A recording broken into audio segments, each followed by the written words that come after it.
Teman-teman semua, berjumpa lagi dengan saya dalam channel Al-Falaki Channel. Dalam video kali ini saya ingin sedikit menyinggung tentang masalah yang viral, yaitu berita tentang Gus Samsudin Jadab dari Blitar yang katanya adalah seorang dukun palsu berkedok agama.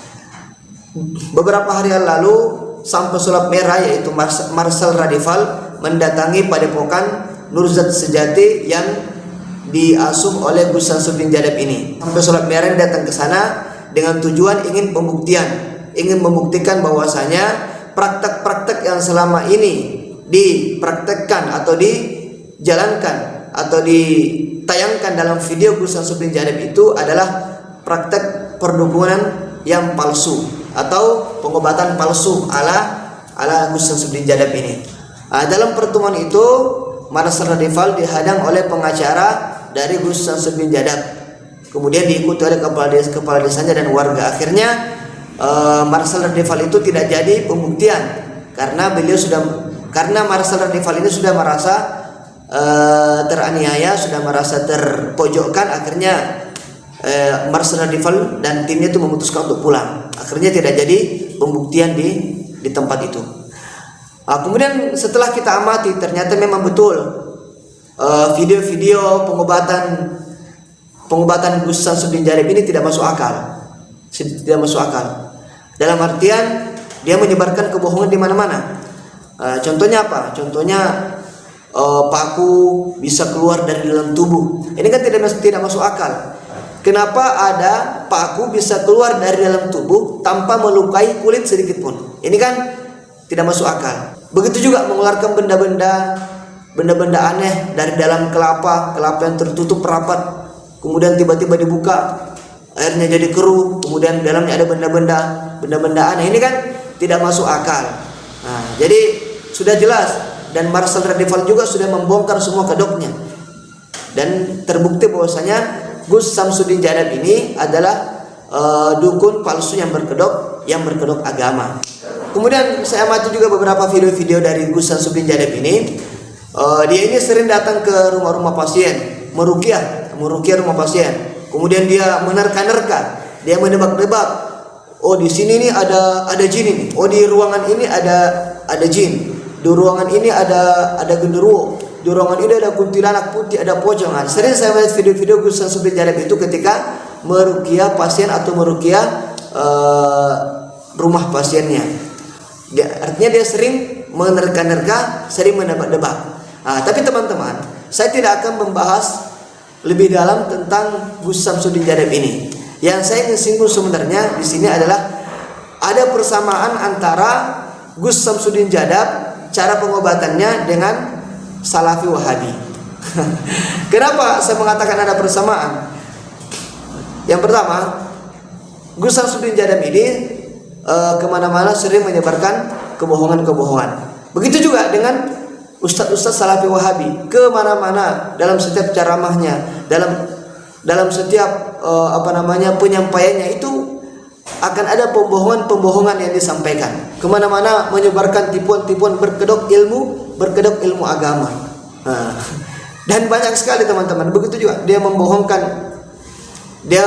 menyebarkan kebohongan mengatasnamakan imam mazhab, menyebarkan kebohongan mengatasnamakan ulama-ulama. Bahkan bukan cuma itu, kitab-kitab para ulama-ulama itu ada sebagian yang direvisi oleh mereka, ada sebagian dirubah oleh mereka. Ini kan pembohongan umat namanya, dan banyak tersebar di media sosial.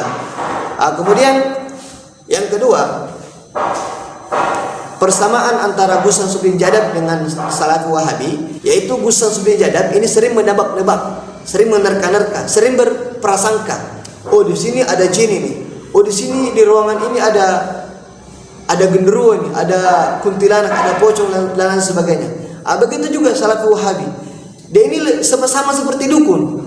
Dia sering menebak-nebak, sering menerka-nerka. Ketika ada orang yang ziarah kubur, dia bilang, oh itu kuburion, itu penyembah kuburan itu. Ketika ada orang yang bertawasul, dia mengatakan, oh itu orang-orang syirik itu. Ketika ada orang tahlilan, dia bilang, oh itu dalam dirinya itu ada kebid'ahan itu.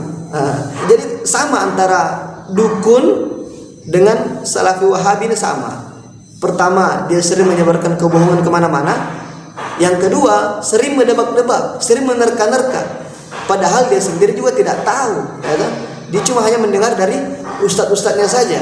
Nah, ketika ada orang maulidan, ketika ada orang tahlilan, dia bilang, oh itu cuma cari makan itu, dia itu lapar itu. Nah, dia cuma menebak-nebak. Dia cuma menebak-nebak, berprasangka yang aneh gitu loh. Padahal dalam Al-Quran kan sudah jelas. Allah Subhanahu wa taala berfirman, ya ayyuhalladzina amanu jtanibu katsiran minadh-dhann inna ba'dadh-dhanni itsmun wa la tajassasu. Ini dalam surat Al-Hujurat. Allah berfirman, wahai orang-orang beriman, jauhilah oleh kalian prasangka-prasangka, ya, jauhilah oleh kalian prasangka-prasangka, karena sebagian prasangka itu adalah itsmun, dosa. Wala tajassasu, dan jangan kalian mencari-cari kesalahan-kesalahan saudara muslim kalian. Syekh Abu Bakar Al-Jaziri beliau menafsirkan ayat ini bahwasanya haram meneliti aib saudara muslim. Haram.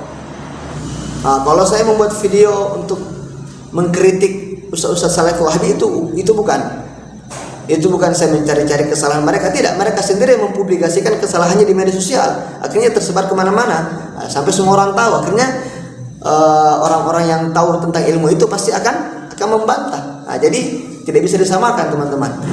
Jadi orang-orang Salafi Wahabi ini mereka membenci dukun, ya. Mereka membenci dukun, mereka melarang pergi ke dukun, tapi mereka sendiri yang jadi dukun. Buktinya apa? Mereka sama dengan dukun. Mereka sering menebak-nebak, sering menerka-nerka, sering berprasangka yang mereka sendiri tidak tahu faktanya bagaimana. Mereka sendiri tidak tahu faktanya bagaimana. Kemudian Rasulullah SAW bersabda, iyyakum wadh-dhann fa inna dhann akdzabul hadits. Jauhilah oleh kalian prasangka-prasangka, karena prasangka itu adalah ucapan yang paling dusta, kata Rasulullah. Jadi bagi teman-teman Salafi Wahabi, tolong ya, ketika ada orang yang mengamalkan kebaikan yang kalian tidak amalkan, atau kalian tidak sependapat dengan mereka, maka kalian tidak usah berprasangka-prasangka atau menebak-nebak atau menerka-nerka, karena adapun urusan diterimanya amal atau tidak itu urusan Allah Subhanahu wa taala. Kita sebagai hamba hanya diperintahkan untuk berbuat kebaikan. Waf'alul khair la'allakum tuflihun, kata Allah. Kerjakanlah kebaikan supaya kalian beruntung. Jadi kita memandang tahlilan, maulidan, kemudian barzanji, kemudian tawassul, itu adalah suatu amal kebaikan. Dan perintah Allah Subhanahu wa taala itu mutlak. Waf'alul khair la'allakum tuflihun, kerjakanlah kebaikan.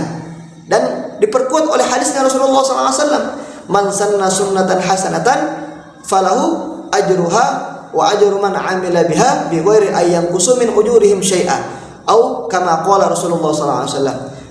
Jadi barang siapa yang memulai suatu kebaikan, ya, maka dia akan mendapatkan pahala, dan pahala orang yang mengerjakannya tanpa mengurangi pahala mereka sedikit pun. Jadi begitu, teman-teman. Jadi kita Ahlussunnah wal Jamaah itu memandang tahlilan itu baik, kemudian tawassul itu baik, kemudian ziarah kubur itu baik, kemudian berzanji itu baik, maulidan itu baik. Kalau memang bagi kalian Salafi Wahabi itu tidak baik, udah, itu untuk kalian. Tapi jangan kalian berprasangka-prasangka, jangan kalian menebak-nebak, jangan kalian menerka-nerka seperti dukun, ya. Jangan mengatakan orang tahlilan itu ahli bid'ah, ahli neraka. Jangan kalian mengatakan orang maulidan itu ahli neraka. Tidak. Ini urusan Allah. Kalian itu bukan dukun, ya. Tapi kalau kalian memang mengaku dukun, ya, itu urusan kalian. Intinya dalam agama dilarang bersuuzon kepada saudara muslim kita, teman-teman. Nah, jadi begitu ya. Mudah-mudahan ini bisa dipahami oleh teman-teman kita Salafi Wahabi. Maka bagi teman-teman Salafi Wahabi, tolong ya, jangan jadi dukun, jangan suka menerka-nerka, jangan suka menebak-nebak, ya. Kalau memang itu nggak baik untuk kalian, udah, untuk kalian saja, nggak usah urusi amalan Ahlussunnah wal Jamaah. Kalau kalian tetap urusi amalan Ahlussunnah wal Jamaah, maka kami sebagai santri Ahlussunnah wal Jamaah pasti akan terus membuat bantahan-bantahan terhadap pendapat kalian yang keliru itu. Nah, begitu saja teman-teman. Oke. Assalamualaikum warahmatullahi wabarakatuh.